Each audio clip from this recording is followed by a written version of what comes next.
Hello and welcome to the Global View on this Tuesday. I'm Andrew Gagan. Good to have you with us here at AusBiz. So let's check first what happened overnight. A gauge of global stocks falling, while Bitcoin, well, it continued to rally to a new record high. Now, investors on Wall Street looked ahead to an anticipated Federal Reserve interest rate cut later this week, which buoyed stocks, with the NASDAQ claiming another record high. Most mega cap and growth stocks traded high, with Google parent Alphabet rising along with Amazon. Tesla shares, they surged after Wedbush Securities raised its price target on the stock to $515. Supermicro fell heavily as it's set to be removed from the NASDAQ 100. Broadcom shares surged to fresh records, taking the company's market cap to $1 trillion after Chief Executive Hock Tan said AI could present a $60 to $90 billion revenue opportunity by 2027. Honeywell gained after the industrial conglomerate said it was exploring a separation of its aerospace business. And cryptocurrency stocks ran higher following the Bitcoin price after Donald Trump suggested he plans to create a US Bitcoin strategic reserve.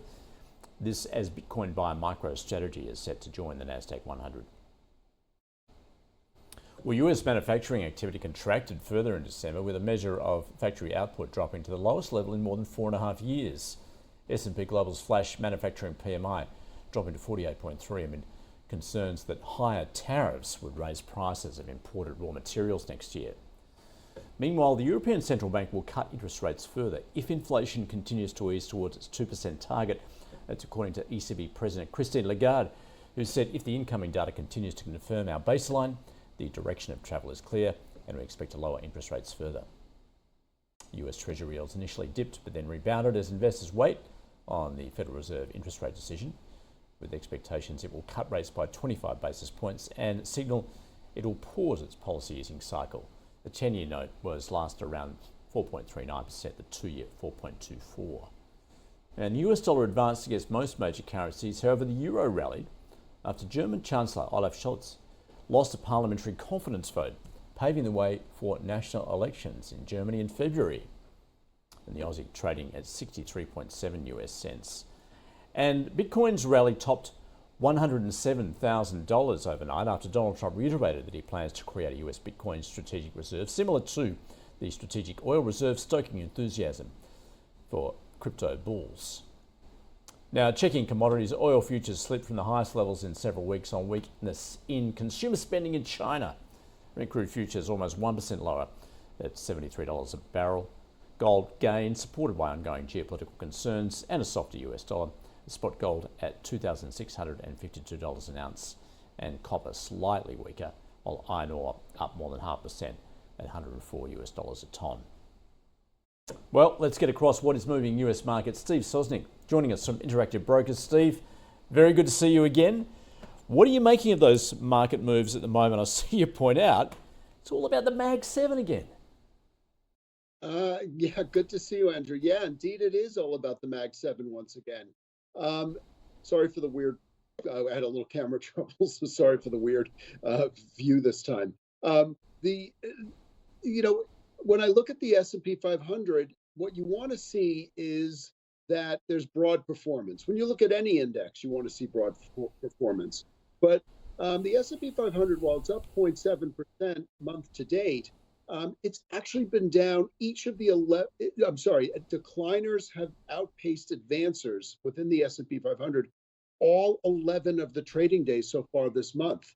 That's pretty crazy. That's pretty unprecedented, especially considering that the index was up 6 of those 11 sessions, 4 of them down, 1 unchanged.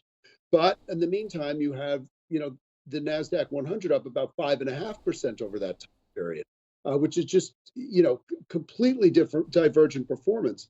Again, what we have here is the tech stocks are so big, making the index so top heavy, that they can outperform. If they outperform, they'll drag the whole market higher regardless. The equal weighted version of the S&P is down about 3% this month.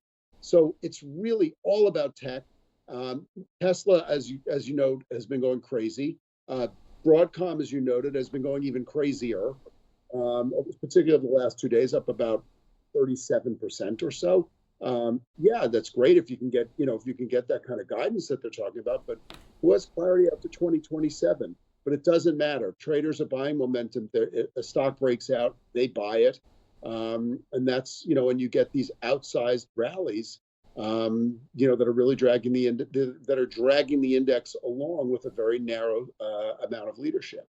Yeah, and of course, investors now looking to see if the Santa Claus rally comes to fruition. I guess particularly if maybe it's Donald Trump dressed as Santa will deliver. Yeah, I'm not sure he'd be completely flattered by that comparison. But yeah, I think the Santa part, yes, the appearance part, maybe not so much. But there's definitely a honeymoon period going on right now in terms of the market toward the new president. There's really, he gave a press conference today where he said the things that the market wanted to hear. But there's really nothing he can do until January 20th when he takes office, which, by the way, is a market holiday here. So really you won't get any market impact till the 21st. So right now, you can project any good news you want onto the new administration without any of the inconvenient side effects. So there's definitely that honeymoon period, but it's not extending all over the place. It's really just into the tech arena. We've seen a lot of the big tech CEOs, I think realizing that Elon Musk beat them to the punch. So a lot of them are now donating to the inaugural commission.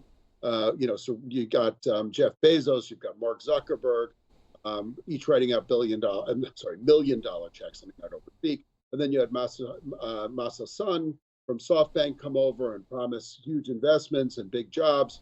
So I think they realized that Elon Musk very successfully ingratiated himself with the incoming administration.